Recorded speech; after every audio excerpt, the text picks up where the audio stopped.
Hello, কেমন আছো বলো তোমরা সবাই? আমার নিট বাংলা চ্যানেলে তোমাদের অনেক অনেক ওয়েলকাম। তো আমরা চ্যাপ্টার 6 স্টার্ট করেছি কাল থেকে, ক্লাস 11-এর অ্যানাটমি অফ ফ্লাওয়ারিং প্লান্টস, সপুষ্পক উদ্ভিদের সারিস্থান। দেখেছো তো ফার্স্ট লেকচারটা? আচ্ছা, তো আমরা আমাদের এনসিইআরটি সিরিজের ডে 47-এ রয়েছি, আর আমরা রয়েছি 6.1.2 স্থায়ী কলা পার্মানেন্ট টিস্যুতে, আর পেজ 86-এ। এটাই আমরা আজকে পড়বো। তো তার আগে আমাদের দেখতে হবে আমরা কালকে কি পড়ে নিয়েছি। কালকে আমি তোমাদেরকে এটা পড়ে দিয়েছি, ঠিক কথা। এটা নিয়ে আজকে আর বকবক করবো না, এক জিনিস নিয়ে রোজ রোজ তো বকবক করলে হবে না।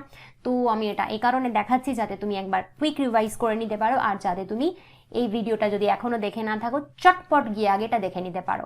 তো এখানে আমরা মেইনলি দেখেছিলাম যে কলা বা টিস্যু দু রকমের হয়। একটাকে আমরা ভাজক কলা বলেছিলাম, একটাকে আমরা স্থায়ী কলা বলেছিলাম, মেরিস্টেমেটিক টিস্যু আর পার্মানেন্ট টিস্যু। এর মধ্যে এই ভাজক কলাটাকে আমরা আবার দেখিয়েছিলাম যে দুভাগে একে ভাগ করা যায়। প্রাথমিক ভাজক কলা, গৌণ ভাজক কলা, প্রাইমারি মেরিস্টেম, সেকেন্ডারি মেরিস্টেম। প্রাথমিক ভাজক কলা বা প্রাইমারি মেরিস্টেম তিন প্রকারের হচ্ছিল: অগ্রস্থ ভাজক কলা, এপিকাল মেরিস্টেম, কাক্ষিক মুকুল, অ্যাক্সিলারি বার্ড, নিবেশিত ভাজক কলা, ইন্টারক্যালারি মেরিস্টেম। আর গৌণ ভাজক কলা বা সেকেন্ডারি মেরিস্টেম দু রকমের হয়: কর্ক ক্যাম্বিয়াম, ভাস্কুলার ক্যাম্বিয়াম। এর মধ্যে তোমাদের এই প্রাথমিক ভাজক কলা আমি পুরোটা কালকে খুব সুন্দর করে পড়িয়ে দিয়েছি। গৌণ ভাজক কলা বলেছি এখন পড়াবো না, এটা চ্যাপ্টারের শেষে তুমি বুঝতে পারবে। এর সাথে আমি তোমাদেরকে এই স্থায়ী কলা বা পার্মানেন্ট টিস্যু সম্পর্কে কিছুটা বলেছি, কিন্তু আজকে আমরা স্থায়ী কলা বা পার্মানেন্ট টিস্যু সম্পর্কে অনেক বেশি জানবো। তো আগে লিখে নিই, আগে তোমাদের লিখে বুঝাই, তারপরে আমরা দেখবো যে এনসিইআরটি কি বলছে। তো স্থায়ী কলা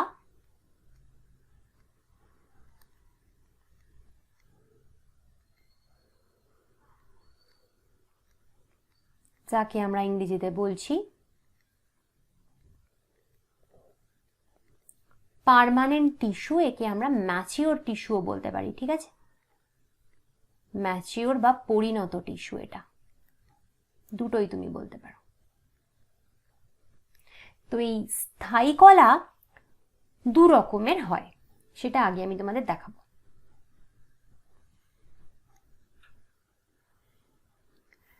ফার্স্ট হচ্ছে যাকে আমরা সরল বা সিম্পল বলি। সেকেন্ড হচ্ছে যাকে আমরা জটিল বা কমপ্লেক্স বলি। এবার এই সরল স্থায়ী কলাকে আমরা আবার তিন ভাগে ভাগ করতে পারি। আমার সাথে সাথে লিখছো তো? লেখো। প্রথম হচ্ছে প্যারেনকাইমা,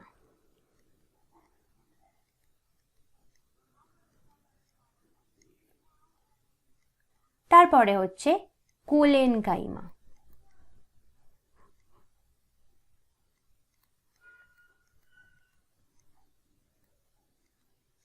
তারপরে হচ্ছে স্ক্লেরেনকাইমা।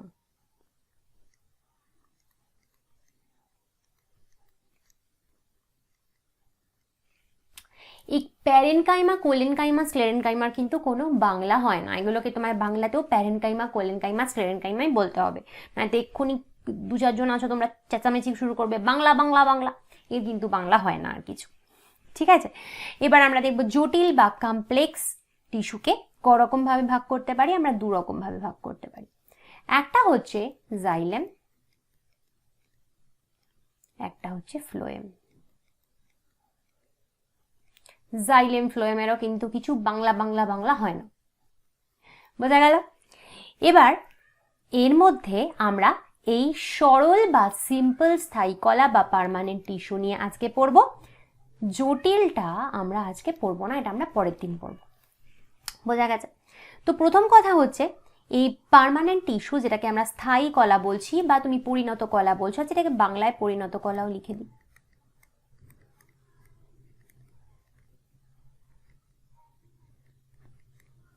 তো আমরা কালকে দেখেছি যে এরা কিরকম হয়। তো এটা আমরা দেখেছি যে যারা ভাজক কলা ছিল, মেরিস্টেমেটিক টিস্যু ছিল, সেগুলো প্রথম দিকে তৈরি হচ্ছিল, একটা গাছ যখন সবে ছোট থেকে বড় হচ্ছিল তখন কিন্তু ভাজক কলা বা মেরিস্টেমেটিক টিস্যু ভর্তি ভর্তি ছিল ওই গাছগুলোর মধ্যে। কারণ ভাজক কলার কাজ কি? বিভাজন করা, ডিভিশন করা, সেল ডিভিশন করা। তো সেল ডিভিশন বা কোষ বিভাজন করছিল, আর ভর্তি ভর্তি ভাজক কলা সমৃদ্ধ গাছ ছিল, গাছটা লম্বায় বড় হচ্ছিল। এটা কিন্তু আমরা কালকে মোটামুটি দেখেছি।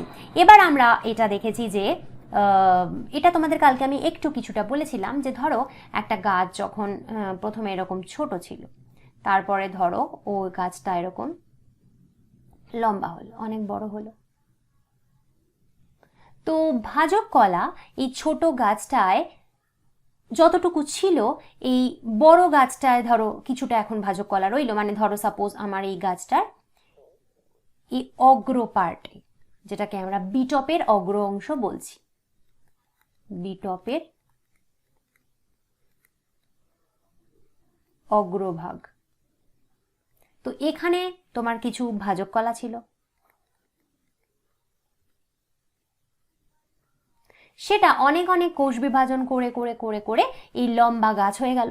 ঠিক আছে, এবার এই বিটপের যে অগ্রভাগে ভাজক কলা ছিল সেটা এখন এখানে রয়েছে। ঠিক, আর এই যে বাকি যে গাছটা রয়েছে তাতে কিন্তু এখন আর তুমি খুব বেশি ভাজক কলা দেখতে পাবে না। তো তাতে যে অন্য কোষ বা কলাগুলো তুমি দেখতে পাচ্ছ সেটাকে আমরা বলে দেব স্থায়ী কলা, পরিণত কলা বা পার্মানেন্ট টিস্যু। কেন? তার কারণ আমরা জানি যে ভাজক কলা একটাই মেইন কাজ করবে, ও বিভাজন করবে, সেল ডিভিশন করবে। এটা হচ্ছে ভাজক কলার মূল কাজ। দেখো, একজন বেশি কাজ তো করতে পারে না, আমরা সবাইকে কিছু কিছু কাজ দিই। তো ভাজক কলার মেইন কাজ হচ্ছে কোষ বিভাজন করা। কিন্তু যখন স্থায়ী কলা হয়ে যায়, ধরো এইটা স্থায়ী কলা,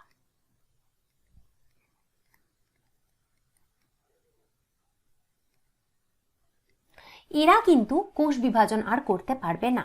কেন পারবে না? কারণ স্থায়ী কলাকে আমরা অন্য কাজ দিয়েছি। আমরা দিয়েছি মানে গাছই ওদেরকে অন্য কাজ দিয়ে দিয়েছে। তো স্থায়ী কলার যে কোষগুলো আছে তারা গাছের অন্যান্য কাজ করবে।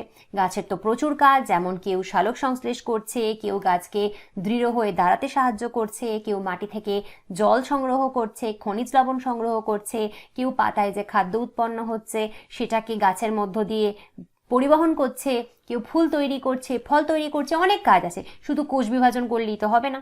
তো একমাত্র কোষ বিভাজনের কাজটা ভাজক কলা বা মেরিস্টেমেটিক টিস্যু করছিল। কিন্তু যখনই গাছটা বড় হলো তখনই ভাজক কলা ছাড়াও অন্যান্য অনেক কলা তৈরি হলো, যাদেরকে আমরা স্থায়ী কলা বা পার্মানেন্ট টিস্যু বলছি, যারা কিন্তু কখনো কোষ বিভাজন করবে না। জেনারেলি দু এক সময় ব্যতিক্রম হয়, সেটা আমরা পরে বলবো। তো তার মানে তুমি কি বলতে পারো? তার মানে তুমি বলতে পারো যে স্থায়ী কলা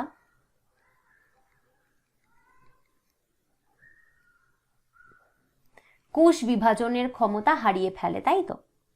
নোট কিন্তু আমার এখান থেকেই তোমরা নিয়ে নিতে পারো।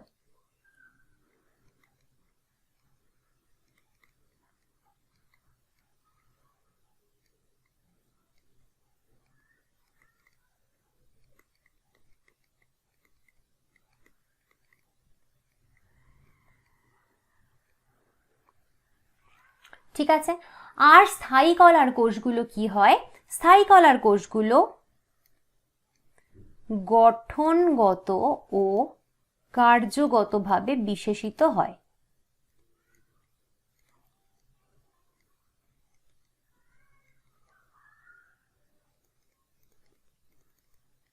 তার মানে কি বলতো? তার মানে হচ্ছে যে এই কোষগুলোর, স্থায়ী কলার যে কোষগুলো আছে তারা এখন একটা পার্টিকুলার গঠন পেয়েছে এবং তাদের কিছু পার্টিকুলার কাজ আছে। ঠিক আছে, তো তাদের কিছু স্পেসিফিক গঠন হয়েছে, তাদের কিছু স্পেসিফিক কাজ রয়েছে। তো এরা কিন্তু যে যার মতন এখন কাজ করবে, কিন্তু আর কেউ কোষ বিভাজন করবে না। এটুকু আশা করি তুমি বুঝতে পেরেছো। দেখি এনসিইআরটি কি বলছে।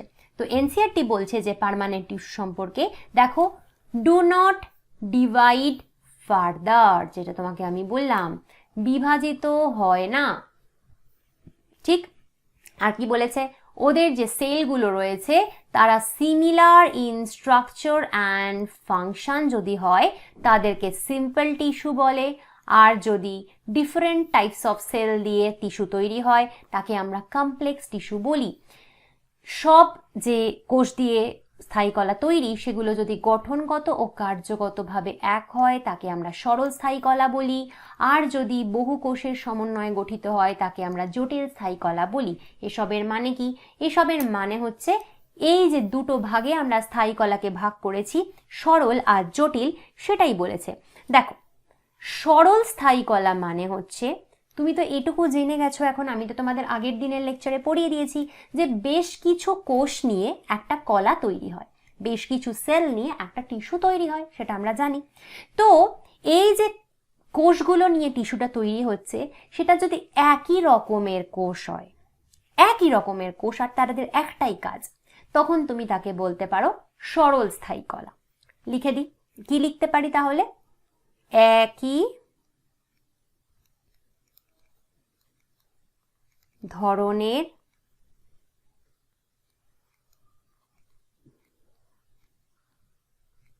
অনেকগুলো কোষের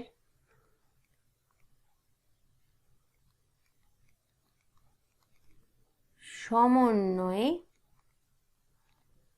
গঠিত কে সরল স্থায়ী কলা। আর জটিল স্থায়ী কলা কিরকম? জটিল স্থায়ী কলা হচ্ছে বিভিন্ন ধরনের কোষের সমন্বয়ে গঠিত। লিখে দিই,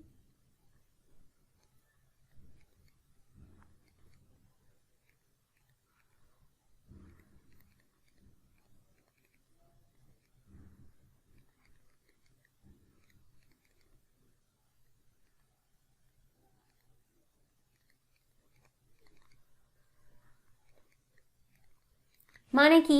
মানে ধরো এখানে রয়েছে, এটা একটা টিস্যু, তো সেই টিস্যুটায় ধরো যত রকমের সেল রয়েছে, দেখছো, এই সেলগুলোকে আমি একই কালার দেব, আর এই প্রত্যেকটা সেলের আমি একটা নাম দেব। এরা হচ্ছে ধরো সেল এ। তো এই কলাটা অনেকগুলো এ সেল নিয়েই তৈরি, ঠিক আছে? একদম একই রকমের সেল আর একই রকম তারা কাজ করে, তাকে আমরা সরল স্থায়ী কলা বলছি। জটিলে যদি ঠিকভাবে আমি আঁকি, তো এই মারুন সেলগুলো হচ্ছে এ,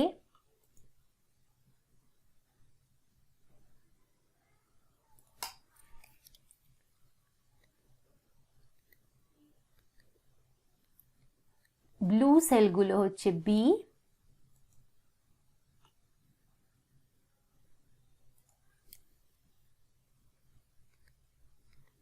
ব্ল্যাক সেলগুলো হচ্ছে সি। তো এখানে অলরেডি আমি 3 রকমের সেল তোমাকে আমি দেখিয়ে দিয়েছি। তো এই কলাটা 3 রকমের সেল দিয়ে তৈরি, এ বি সি। তো তুমি তখন তাকে বলে দাও জটিল স্থায়ী কলা, কারণ এরা একই রকমের সেল দিয়ে তৈরি না। তো এটা যে 3 রকমের সেল দিয়েই তৈরি হবে তা নয়, আমি তোমাদের এটা বোঝানোর জন্য বললাম। এটা 4 রকম, 5 রকম, 10 রকম, যা খুশি হতে পারে। ঠিক আছে? তাহলে আশা করি সরল আর জটিল স্থায়ী কলার মধ্যে বেসিক পার্থক্যটা তোমাকে আমি বোঝাতে পারলাম। এবার এই সরল স্থায়ী কলা কি বললাম? 3 রকমের হয়, প্যারেনকাইমা, কোলেনকাইমা, স্ক্লেরেনকাইমা। আমরা এগুলো একটা একটা করে এখন দেখব। তো প্রথম আমি তোমাদের দেখাই হচ্ছে প্যারেনকাইমা।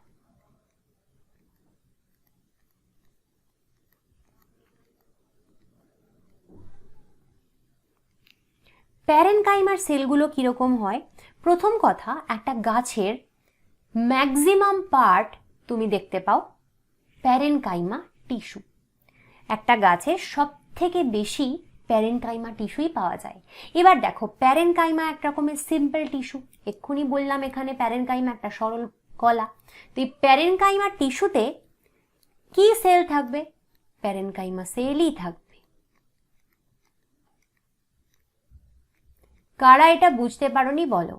প্যারেনকাইমা টিস্যুতে এক রকমেরই সেল থাকবে, তাই জন্যই এরা সিম্পল, তাই জন্যই এরা সিম্পল টিস্যু, তাই তো? তো কি সেল থাকবে? যে সেলগুলো থাকে তাদের নাম প্যারেনকাইমা সেল। প্যারেনকাইমা সেল থাকে বলেই একে আমরা প্যারেনকাইমা টিস্যু বলি। বোঝা গেল? তো এরা কি হয়? এরা উদ্ভিদের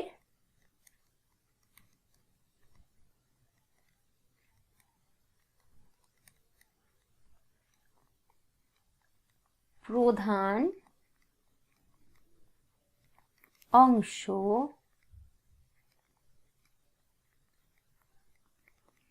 গঠন করে। বেশিরভাগ উদ্ভিদের বেশিরভাগ অংশেই তুমি দেখতে পাবে প্যারেনকাইমা রয়েছে। তারপরে কি, এই সেলগুলোর একটা স্পেশাল ফিচার রয়েছে, এদেরকে বলে আইসোডায়ামেট্রিক, যাকে আমরা বাংলায় বলতে পারি সম ব্যাস সম্পন্ন। অ্যাকচুয়ালি এই কোষগুলো না এরকম হয়, এরকম। তার মানে কি বলতো, কোষটা ধরো সাপোজ এই সেলটা নিয়ে আমি কথা বলছি, এর এইখানে এটাকে তো কি বলে, এটাকে ব্যাস বলে, তো ডায়ামিটার বলে। তো এই যে ডায়ামিটার, এখানে ব্যাস যেটা হবে, তো এটার অলমোস্ট সব সেলটাতে এটা অলমোস্ট একই রকম হবে, এরকম ভাবে। বোঝা গেল? অলমোস্ট। তুমি দেখো, আমি আবার দেখাচ্ছি। ধরো আমি একটা কোষ আঁকলে, তো এটা যেটা ব্যাস হলো আর এটা খুব একটা কি ডিফারেন্স নেই? এটা খুব একটা কি ডিফারেন্স নেই? তা অলমোস্ট কিন্তু ব্যাসগুলো সমান, তাই একে সমব্যাস সম্পন্ন বা আইসোডায়ামেট্রিক বলে। যেমন ধরো আমি তোমাকে আরেকটা এঁকে দেখাচ্ছি, দেখো এখানে কিন্তু এই যে ব্যাস আর এই যে ব্যাস, তাতে অনেক ডিফারেন্স, তাই না? এটা অনেক বড়, এটা অনেক ছোট। কিন্তু এই সেলগুলোতে তুমি দেখো এরকম ধরনের হয়, যাতে ব্যাস কিন্তু সমান হয়। তাহলে সমব্যাস সম্পন্ন আইসোডায়ামেট্রিক কথাটা তুমি বুঝতে পেরেছো। আর এরা কিরকম হয়, এদের শেপ যদি তোমাকে আমি বলি, এদের শেপ হতে পারে গোলাকৃতি, যাকে তুমি ইংরেজিতে বলতে পারো স্ফেরিকাল, ডিম্বাকৃতি, যাকে তুমি ইংরেজিতে বলতে পারো ওভাল, গোলকাকৃতি, যাকে তুমি ইংরেজিতে বলতে পারো রাউন্ড,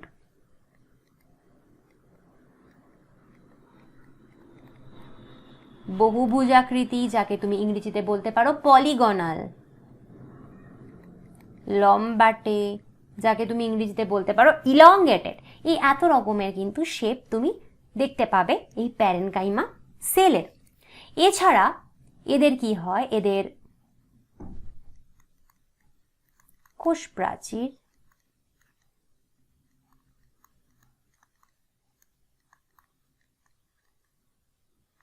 পাতলা হয়। তুমি তো জানো যে একটা যখন এরকম সেল থাকে, ধরো আমি এটা একটা প্লান্ট সেল আঁকছি, তো এটার একটা এরকম কোষ প্রাচীর থাকে, সেল ওয়াল থাকে, সেটা আমরা জানি, সেল ওয়াল বা কোষ প্রাচীর। এই সেল ওয়াল বা কোষ প্রাচীর পাতলাও হতে পারে, খুব পুরুও হতে পারে। তো যদি পাতলা কোষ প্রাচীর হয়, তখন একে আমরা বলি প্রাইমারি সেল ওয়াল বা প্রাথমিক কোষ প্রাচীর। যদি এই সেল ওয়াল এরকম একটা মোটা তৈরি হয়, যেটা কোথায় তৈরি হচ্ছে, পাতলা সেল ওয়ালের ভেতরের দিকে। তুমি দেখো এখানে একটা মোটা সেল ওয়াল তৈরি করছি আমি, দেখছো কত মোটা সেল ওয়াল আঁকছি। এরকম যদি সেল ওয়াল তৈরি হয়, যেটা কোথায় রয়েছে, পাতলা সেল ওয়ালটার ভেতরের দিকে, তখন তুমি একে বলতে পারো সেকেন্ডারি সেল ওয়াল বা গৌণ কোষ প্রাচীর। এবার ছবিটা থেকেই তুমি এটুকু বুঝে গেছো যে দেখো, যদি সেকেন্ডারি সেল ওয়াল বা গৌণ কোষ প্রাচীর তৈরি হয়, তাহলে কোষের ভেতরে এখানে কি থাকে, আমরা জানি এখানে সাইটোপ্লাজম থাকে কোষের ভেতরে।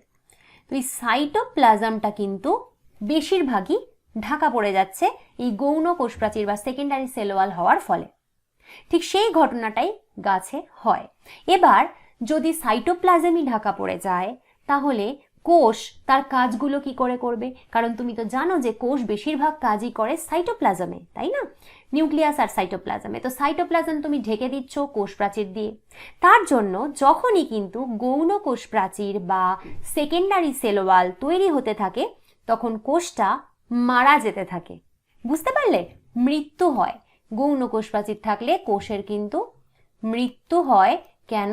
কারণ যত মোটা সেকেন্ডারি সেল ওয়াল, যত মোটা গৌণ কোষ প্রাচীর, তত সাইটোপ্লাজম কম, যত সাইটোপ্লাজম কম তত সেলে কাজ কম হবে, যত কাজ কম হবে সেল মরে যাবে। আর যারা লিভিং সেল বা জীবিত সেল তাদের মধ্যে কিন্তু এই গৌণ কোষ প্রাচীর তৈরি হয় না, তাদের শুধু একটাই পাতলা সেল ওয়াল থাকে, প্রাথমিক সেল ওয়াল বা প্রাইমারি সেল ওয়াল।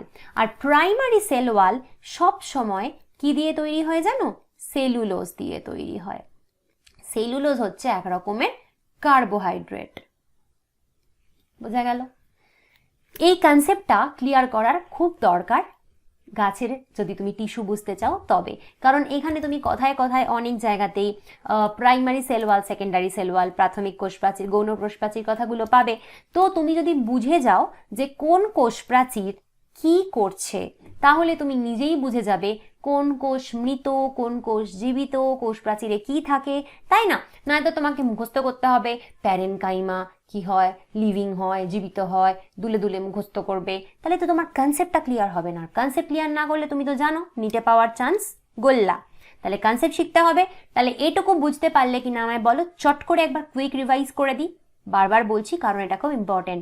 কুইকলি বলে দিই, একটা গাছের সেল ওয়াল যদি পাতলা হয়, এবং পাতলা সেল ওয়াল মানে ওতে সেলুলোজ থাকে, তাকে আমরা কি বলি? প্রাথমিক কোষ প্রাচীর বা প্রাইমারি সেল ওয়াল। প্রাথমিক কোষ প্রাচীর বা প্রাইমারি সেল ওয়াল থাকলে সেলটা জীবিত থাকে, লিভিং থাকে। কেন? কারণ ও অনেক চওড়া মোটা সাইটোপ্লাজম পায়, আর সব কাজ সাইটোপ্লাজমে হয়। কখনো কখনো যখন একটা আরেকটা কোষ প্রাচীর তৈরি হতে থাকে এই প্রাইমারি সেল ওয়াল বা প্রাথমিক কোষ প্রাচীরের তলায়, এবং সেটা মোটা হতে থাকে, তখন তাকে আমরা বলি সেকেন্ডারি সেল ওয়াল বা গৌণ কোষ প্রাচীর। সেকেন্ডারি সেল ওয়াল কিন্তু সেলুলোজ দিয়ে তৈরি হয় না, সেকেন্ডারি সেল ওয়ালে অন্যান্য ম্যাটেরিয়াল থাকে। তো সেকেন্ডারি সেল ওয়াল বা গৌণ কোষ প্রাচীর যেই তৈরি হয়ে যাচ্ছে, ও কি করছে? সাইটোপ্লাজমকে চেপে দিচ্ছে, সাইটোপ্লাজমের পরিমাণ কমে যাচ্ছে। তাহলে কি হবে? প্রপার কাজগুলো এই কোষটা করতে পারবে না, কোষটা কিন্তু ধীরে ধীরে মৃত্যুর মুখে যাবে। তারপর ধরো গাছের যখন কোষগুলো বুড়ো হয়, তখন কিন্তু বুড়ো হওয়ার সঙ্গে সঙ্গে এই গৌণ কোষ প্রাচীর বা তোমার দেখছো কেমন জোরে জোরে প্লেন যাচ্ছে, প্রচন্ড প্লেনের আওয়াজ, উফ। তো তখন কিন্তু এই গৌণ কোষ প্রাচীর বা সেকেন্ডারি সেল ওয়াল কিন্তু অনেক সময় তৈরি হয়ে যায় গাছ যখন বুড়ো হতে থাকে, কারণ তখন ওর কোষগুলো এমনি মৃত্যুর দিকে যাবে। বুড়ো হওয়া মানে কোষগুলো মরতে থাকবে। এই অবধি বুঝতে পেরেছো? তো এই প্যারেনকাইমাতে কি হয়? এদের কোষ প্রাচীর পাতলা হয়, এদের কোষ প্রাচীর পাতলা হয়। তাহলে কিরকম কোষ প্রাচীর হবে? পাতলা মানে প্রাথমিক বা প্রাইমারি সেল ওয়াল। আর তাতে কি থাকবে? আমি এক্ষুনি বললাম, সেলুলোজ থাকবে। তাহলে তোমায় যদি আমি জিজ্ঞেস করি প্যারেনকাইমা সেল জীবিত না মৃত, তুমি কি বলবে? ডেফিনেটলি জীবিত, কারণ পাতলা কোষ প্রাচীর আছে। তাহলে জীবিত কোষ যখন, তার মানে জীবিত কলা। বোঝা গেল? আর এখানে কি হয়? এখানে কোষগুলো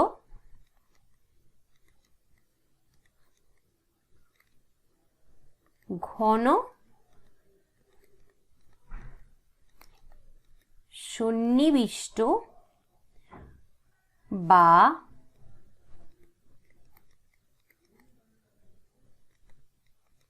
সংক্ষিপ্ত কোষান্তর স্থান বিশিষ্ট হতে পারে। মানে কি? কোষগুলোর মাঝে আইদার গ্যাপ খুব একটা থাকবে না, আর যদি থাকেও খুব কম গ্যাপ থাকবে। একটা ছবি দেখো, এনসিইআরটি দিয়েছে, এই ছবিটা তুমি দেখো, আন্তঃকোষীয় স্থানকে আমরা ইংরেজিতে ইন্টারসেলুলার স্পেস বলি। তো তুমি দেখো এই সবুজগুলো তো কোষগুলো, তো মাঝে দেখো এই সাদা সাদা কিছুটা তুমি অংশ এখানে দেখতে পাচ্ছ। তো এই সাদা যে পার্টটা, এগুলো হচ্ছে আন্তঃকোষীয় স্থান। তো এটা খুব ছোট, খুব কম থাকে বা থাকে না, তাই তো? আচ্ছা, তো যখন আমি বলে দিয়েছি যে এরা জীবিত কোষ এবং সেল ওয়াল পাতলা, তার মানে কি? এদের সাইটোপ্লাজম অনেক বেশি। সাইটোপ্লাজম বেশি হওয়ার মানে সেল অনেক বেশি কাজ করতে পারবে, কারণ বেশিরভাগ কাজই হয় সাইটোপ্লাজমে। তার মানে প্যারেনকাইমা কিন্তু অনেক কাজ করে। কি কি কাজ করে? লিখতে থাকো। প্রথম হচ্ছে সালোক সংশ্লেষ,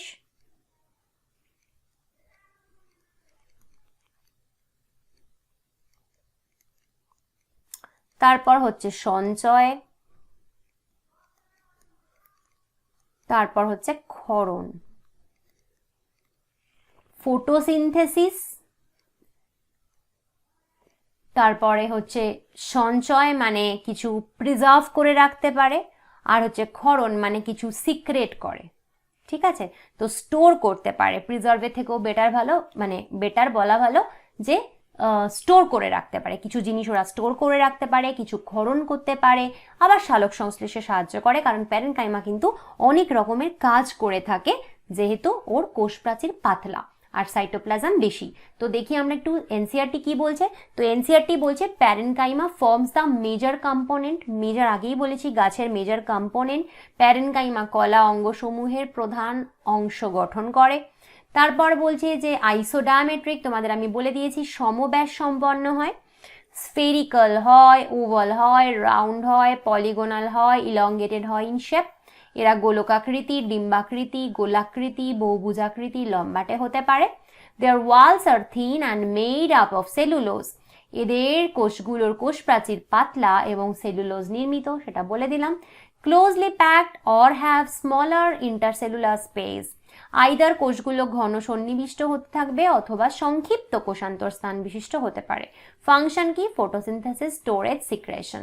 সালোক সংশ্লেষ, সঞ্চয়, ক্ষরণ। এই ছবিটা এবার তুমি দেখো, এই যে গ্রিন গ্রিন সেলগুলো, এগুলো এক একটা কিন্তু এক একটা প্যারেনকাইমা সেল। গ্রিন কেন দিয়েছে? কারণ এরা সালোক সংশ্লেষ করতে পারে, এদের কি থাকে? এদের ক্লোরোফিল থাকে। তবে এখানে একটা কথা বলে দিই, এটা অনেক বাচ্চা ভুল করে, প্যারেনকাইমা সেল মানেই সবাই যে সালোক সংশ্লেষ করবে তা কিন্তু না। অনেক প্যারেনকাইমা সেল সালোক সংশ্লেষ করে, যেমন যারা লিফে থাকে, পাতায় থাকে, ঠিক আছে, যাদেরকে আমরা প্যালিসেড প্যারেনকাইমা, স্পঞ্জি প্যারেনকাইমা বলি, এগুলো তোমরা পড়বে পরে। তো সেই প্যারেনকাইমাগুলো কিন্তু কি করতে পারে? সেগুলো কিন্তু সালোক সংশ্লেষ করতে পারে, কিন্তু প্যারেনকাইমা সেল হওয়া মানেই সালোক সংশ্লেষ করবে তা কিন্তু নয়। ওদের আরো অনেক কাজ আমরা দেখছি, সঞ্চয় করা, ক্ষরণ করা, তো এগুলো ওরা করবে। এবার নেক্সট আমরা দেখব হচ্ছে কোলেনকাইমা।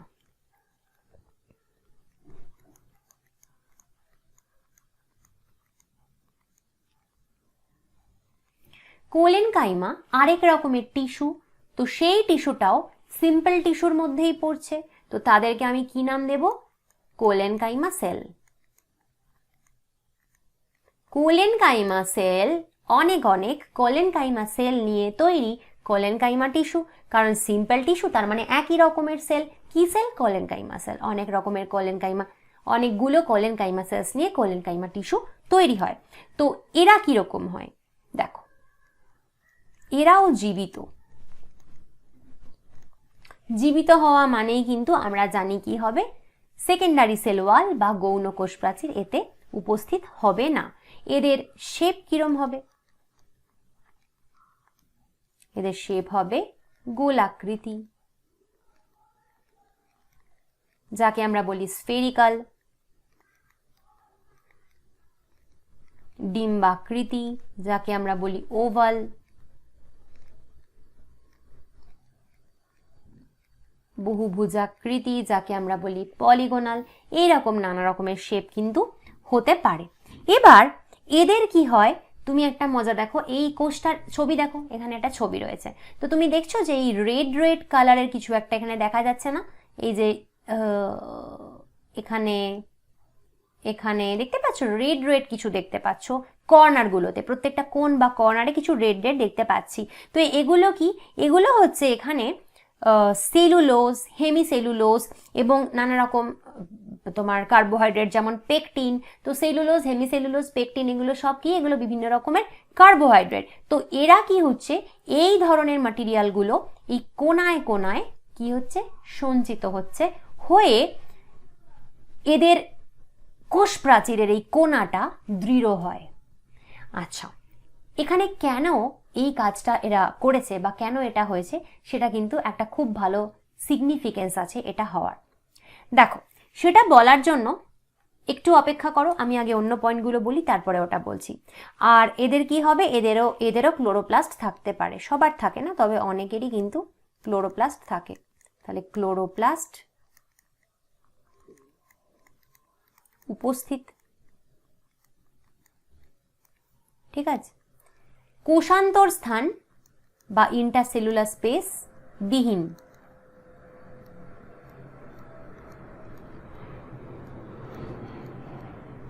কোষান্তর স্থান বা ইন্টারসেলুলার স্পেস থাকে না। আর যাদের ক্লোরোপ্লাস্ট থাকে অবশ্যই তারা সালোক সংশ্লেষ করবে, কারণ ক্লোরোপ্লাস্ট থাকা মানে সালোক সংশ্লেষ করে। আর কি হবে, এদের একটা মেইন যেটা ফাংশন সেটা আগে বলি, তবে তুমি বুঝতে পারবে যে কেন ওই কোনায় কোনায় ওই কেমিক্যালগুলো জমা হয়েছে। এদের মেইন ফাংশন হচ্ছে এরা তরুণ কাণ্ড ও পত্রবৃন্তের মতো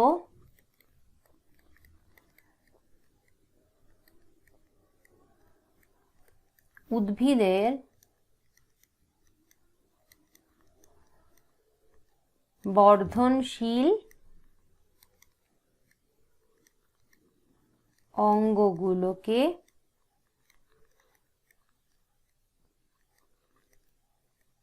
যান্ত্রিক সুবিধা প্রদান করে। তার মানে কি, দেখো একটা গাছ, ধরো এরকম চারা, ছোট গাছ ছিল, চারা গাছ, তো চারা গাছ এবার কি হচ্ছে, আকারে বড় হচ্ছে। তো এই যে গাছটা বড় হয়, ও তো একদম ছোট্ট চারা, সবুজ রঙের ছোট্ট চারা গাছ, তো ওকে এই বড় হওয়ার জন্য কাউকে তো সাপোর্ট দিতে হবে সাইড দিয়ে, তবে তো গাছটা বড় হবে, লম্বা হবে, নয়তো কি হবে, দেখো লম্বা হওয়ার সময় যদি কোনো সাপোর্ট না পায় ও কিন্তু এরকম করে পড়ে যাবে, পুত করে পড়ে যাবে, তাই না? ওকে একটা সাপোর্ট তো চাই, যে ঠেলে ঠেলে এই ওট ওট আমি আছি, এই এই এরকম সাপোর্টটা তো কাউকে দিতে হবে। এবার সেই সাপোর্টটা কে দেয় বলো তো? কোলেনকাইমা সেলগুলো। কোলেনকাইমা সেল কোথায় থাকে আমি তোমায় দেখাচ্ছি। দেখো এরকম সাইড দিয়ে দিয়ে কোলেনকাইমা সেল যাচ্ছে, যে কিনা ওকে সাপোর্ট দিচ্ছে।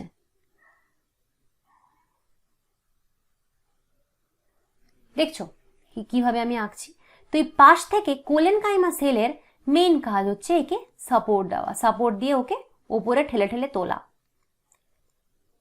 ঠিক আছে? তো এই যে সাপোর্ট দিয়ে ঠেলে ঠেলে তুলছে, তার জন্য কোলেনকাইমা সেলকে নিজেকে তো আগে হৃষ্টপুষ্ট হতে হবে, নিজেকে তো আগে স্ট্রং হতে হবে, তবে তো আরেকজনকে সাপোর্ট দেবে।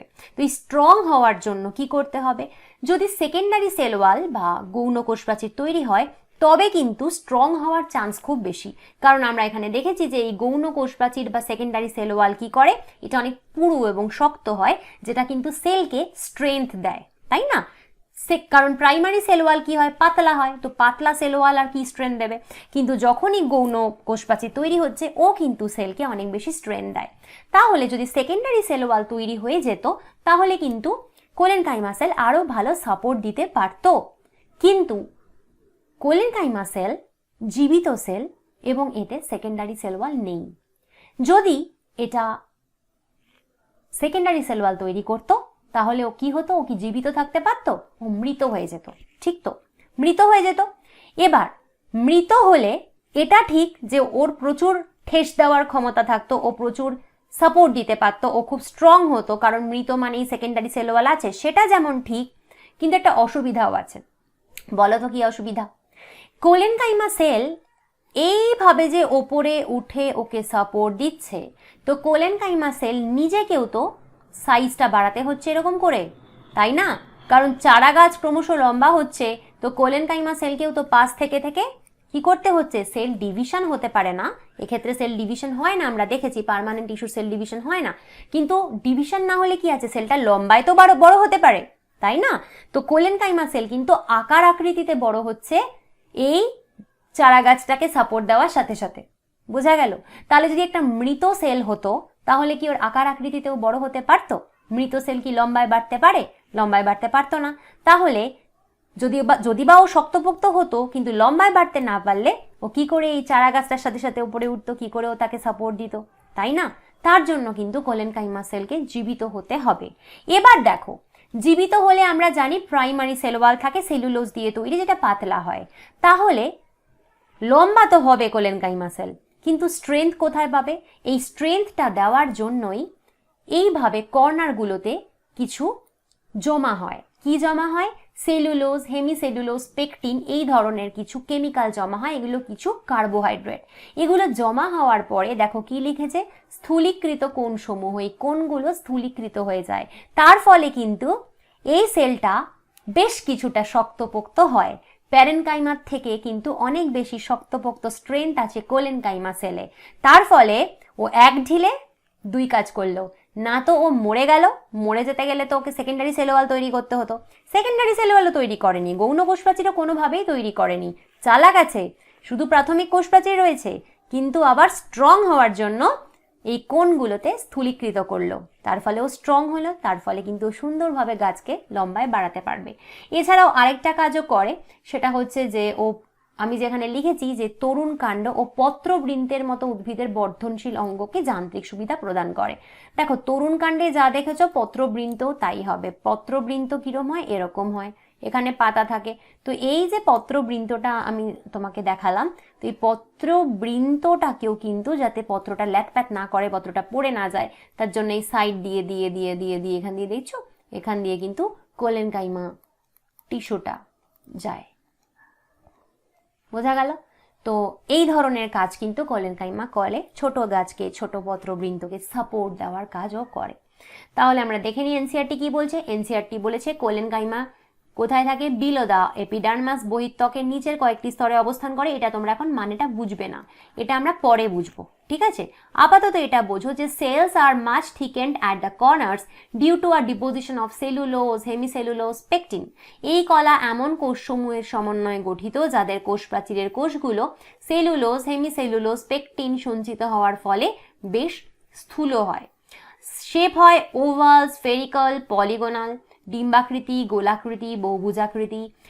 কন্টেন ক্লোরোপ্লাস্ট, আমি বলে দিয়েছি ক্লোরোপ্লাস্ট যুক্ত হয়। These cells assimilate food when they contain chloroplast. যখন ক্লোরোপ্লাস্ট থাকে ওরা কি করে? খাদ্য সংশ্লেষ করতে পারে, মানে ফটোসিনথেসিস করতে পারে। Intercellular space up absent. দেখো স্পেস নেই কোনো, দুটো সেলের মাঝখানে, ধরো এটা যদি একটা সেল হয় তো এটা কিন্তু আরেকটা সেল হবে, মাঝে কোনো স্পেস নেই, কোনো ইন্টারসেলুলার স্পেস নেই। আরেকটা সেল দেখো এরকম হবে, কোনো স্পেস পাচ্ছ না তুমি, ঠিক আছে? তো আমরা প্যারেনকাইমাতে দেখেছিলাম ইন্টারসেলুলার স্পেস থাকে, ছোট মতন থাকে, কিন্তু এখানে কিন্তু কোনো স্পেস তুমি পাবে না, ঠিক আছে? এই কলা সাধারণত কোষান্তরস্থানবিহীন হয়। ফাংশন কি? They provide mechanical support to the growing parts of the plant such as young stem and petiole of a leaf. এই কলা তরুণ কাণ্ড ও পত্রবৃন্তের মতো উদ্ভিদের বর্ধনশীল অঙ্গগুলোতে যান্ত্রিক সুবিধা প্রদান করে। এই প্লেনের আওয়াজের চোটে একদিন বোধহয় আমাকে সুইসাইড করতে হবে, কিন্তু কি করব, আমাকেও অ্যাডজাস্ট করতে হচ্ছে, তোমরাও একটু অ্যাডজাস্ট করো। আমার কোনো ফিল্টার এই ভয়াবহ প্লেনের আওয়াজকে ফিল্ট্রেট করছে না, ঠিক আছে? তো যাই হোক, এটা খুব একটা অসুবিধা হয়নি, কারণ এটা আমি তোমাদের এক্ষুনি পুরোটা বুঝিয়ে দিলাম। নেক্সট আমরা জানি হচ্ছে স্ক্লেরেনকাইমা। চলো এবার আমরা স্ক্লেরেনকাইমা পড়বো। আজকে আমরা স্ক্লেরেনকাইমাই লাস্ট পড়বো।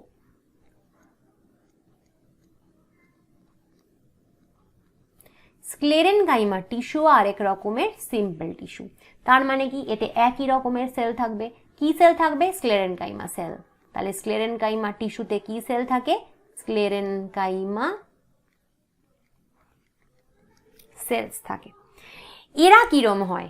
এই প্রথম পেলে যারা ডেড বা মৃত কোষ, এরা কিন্তু মৃত কোষ বা ডেড সেল হয় এই প্রথম পেলে। মৃত যদি হয় তাহলে কি হবে? সেকেন্ডারি সেল ওয়াল তৈরি হবে, তাই তো? তাহলে হবে হচ্ছে গৌণ বা সেকেন্ডারি সেল ওয়াল, গৌণ কোষ প্রাচীর। তোমাদেরকে আমি বললাম যে যেটা যদি প্রাথমিক কোষ প্রাচীর হয় তাতে সেলুলোজ থাকে, যেটা পাতলা করতে হেল্প করে কোষ প্রাচীরকে। গৌণ কোষ প্রাচীর খুব হেভি মেটেরিয়াল দিয়ে তৈরি হয়। কি থাকে? লিগনিন। লিগনিন হচ্ছে এমন একটা কার্বোহাইড্রেট যার জন্য কিন্তু কোষ প্রাচীর খুব মোটা, খুব শক্ত হয়, ঠিক আছে? লিগনিনের জন্যই হয়। আচ্ছা, এদের একটা কথা তোমরা পাবে, সেটা হলো প্রোটোপ্লাস্ট বিহীন।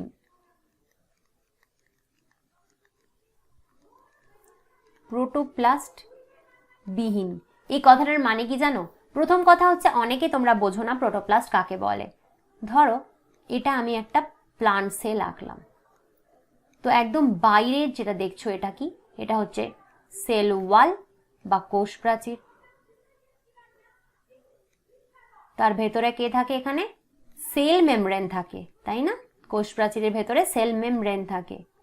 আর এখানে কি থাকে, ডেফিনেটলি সাইটোপ্লাজম থাকে, এটুকু আমরা সবাই 10 অবধি পড়ে এসেছি। আর তাছাড়া থাকে এখানে নিউক্লিয়াস, এটুকু আমরা সবাই জানি।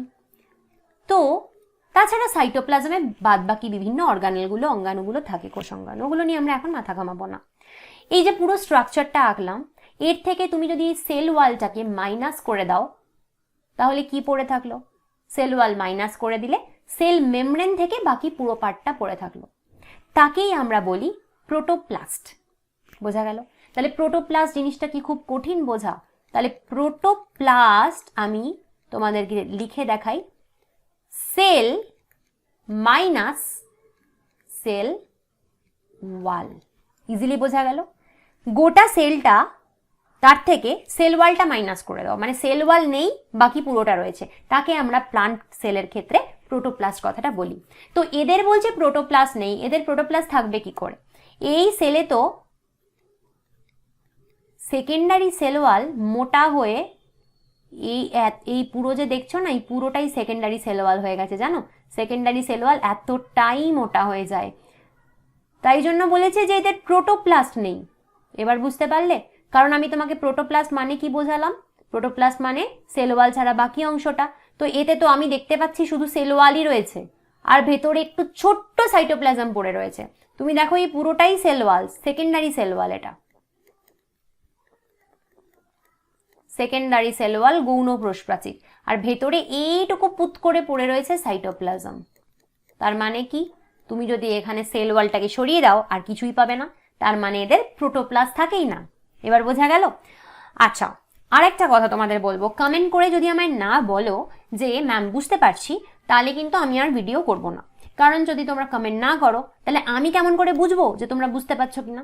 আমাকে তো বুঝতে হবে যে আমার পড়ানোর মেথডটা ঠিক হচ্ছে কিনা, তাই না? তো সেটা তো আমাকে কমেন্ট করে জানাতে হবে। তোমাদের সাথে তো আমার কথা বলার আর কোনো উপায় নেই, একমাত্র কমেন্টই উপায় রয়েছে। কমেন্ট করে যদি না বলেছো যে বুঝতে পারছো কিনা, আমি কিন্তু আর ভিডিও দেবো না। তোমরা এবার যা খুশি করো।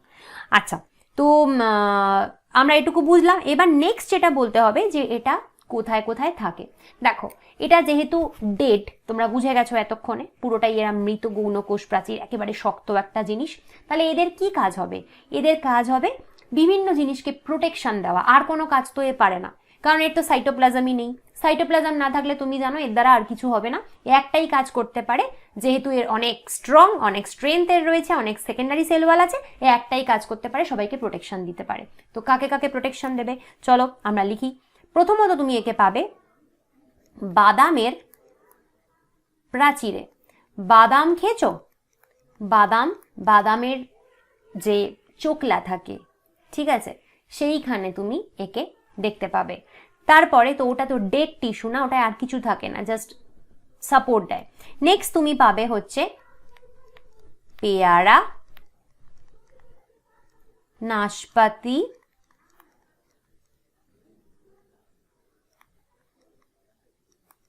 সবেদার মতো ফলের শাঁসে।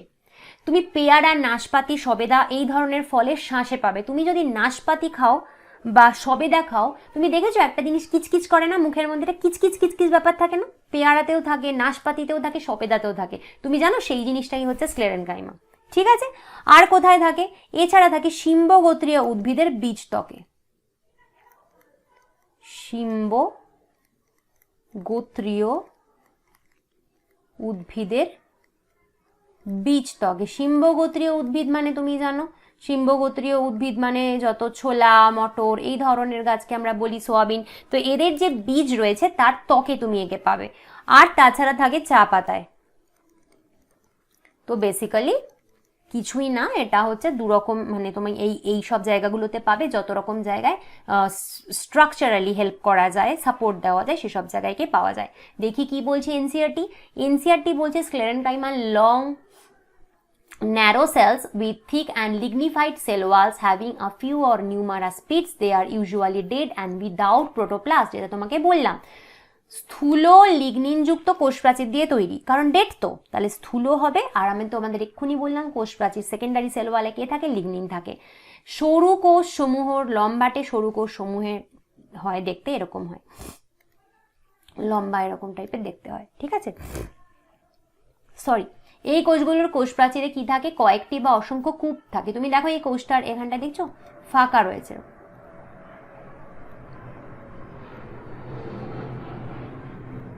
তো এগুলো কি, ফাঁকাগুলোকে কি বলে, কূপ বলে। এরকম কূপ থাকে। আর কি হয়, এরা সাধারণত মৃত এবং প্রোটোপ্লাস্ট বিহীন হয়, সেটা আমরা দেখে নিয়েছি, কারণ এদের কোনো সাইটোপ্লাজম নেই, প্রোটোপ্লাজম তো নেই, তাই একে আমরা মৃত বলছি। আর এরা দুরকম টাইপের হয়, একটা হচ্ছে স্ক্লেরেনকাইমা তন্তু, যাকে আমরা স্ক্লেরেনকাইমা ফাইবার বলি, আর একটা হচ্ছে স্ক্লেরয়েড, ঠিক আছে। তো এই তন্তু হচ্ছে এরকম লম্বাটে দেখতে হয়, কিচ্ছু না, এটা দেখে ভয় পাওয়ার কোনো কারণ নেই, জাস্ট শেপটা দুজনের আলাদা, দুটো সেলের শেপ আলাদা। তন্তু হলে এরকম লম্বাটে হবে ফাইবার, এরা thick walled elongated pointed cells, যেমন স্থূল প্রাচীর বিশিষ্ট লম্বাটে ছুচলো। দেখো ছুচলো এবং লম্বাটে তুমি তন্তু দেখেই বুঝতে পারছো।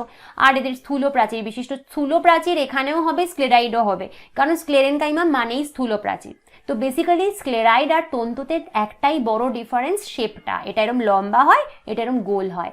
স্ক্লেরাইড কিরম হয় দেখো, গোলকাকৃতি, এই যে এঁকেছি, ডিম্বাকৃতি বা বেলনাকৃতির, অত্যাধিক স্থূল খুব সরু গহ্বর বিশিষ্ট মৃতকোষ। ডেফিনেটলি একই ব্যাপার, মৃতকোষ, প্রচন্ড সরু ছোট গহ্বর, লিউম্যান বা গহ্বর, এই দেখো এইটুকু সাইটোপ্লাজম বেচারার পড়ে রয়েছে, সেটাই বলেছে সরু গহ্বর বা লিউম্যান, গহ্বরকে আমরা ইংরেজিতে লিউম্যান বলি।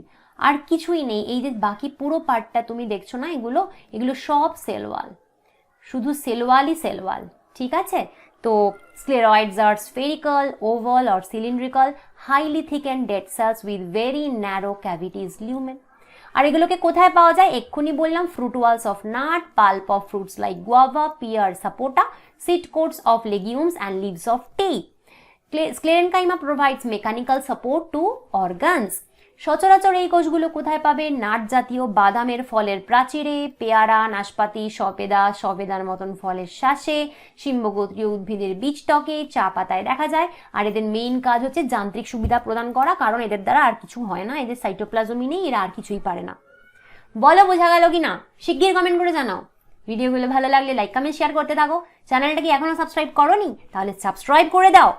আর যদি তুমি আমার কাছে পার্সোনালি আমার অনলাইন কোচিংয়ে অ্যাফোর্ডেবল প্রাইসে বায়োলজি পড়তে চাও এবং বায়োলজিতে নিজেকে একেবারে প্রমাণ করতে চাও যে বায়োলজি আবার কি, কোথাও থেকে আমাকে একটা কোয়েশ্চেন জিজ্ঞেস করো, আমি বলে দেবো, ঠিক এরকম যদি তুমি হতে চাও, তুমি আমার কাছে পড়তেই পারো। তো সেটার জন্য কি করতে হবে, তোমাকে হোয়াটসঅ্যাপ করতে হবে এই নাম্বারে। আজকে তাহলে আসছি, কালকে আসবো নতুন ভিডিও নিয়ে। Bye bye.